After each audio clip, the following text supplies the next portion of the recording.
kubor nagaslem jong unongsan Hima.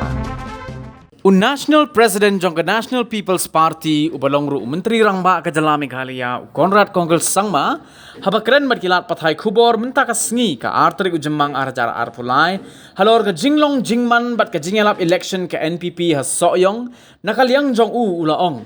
kumbakalong menta nakaliang jong ka Seng kalalit ban penlong ye jingelang bapher hapo ka Sohïong constituency bat ki pajba kilawan syakmat ban peni ka jing kershan badru la sakhi baki wei bat ki sengsan perthairu kilayo ye ki kam jong ka Sorkar hapo ka jingelam jong ka NPP bat ka donru ka jing ngos kem hapdeng ki breu jong ka Sohïong ba ki dei ban donlang bat ka Seng ka Ïalam ye ka Sorkar khnang ba ka constituency kan yo khambon shu ki jing bentoy ha kaliang ka roi ka keu bat kat kum ga jing ila sakhi ba ga jingwan aimen se bat kershan jong ki pajba ka Sohïong kalong shisha ka ba itnat la benrap u Conrad Sangma. We are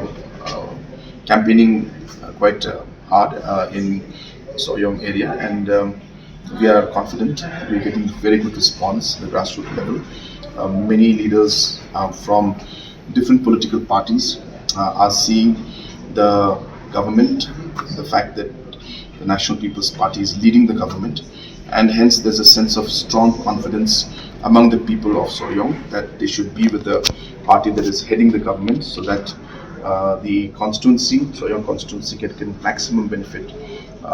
from the development aspect. And therefore, keeping these factors in mind, we are seeing that the response is very good, and we're very confident.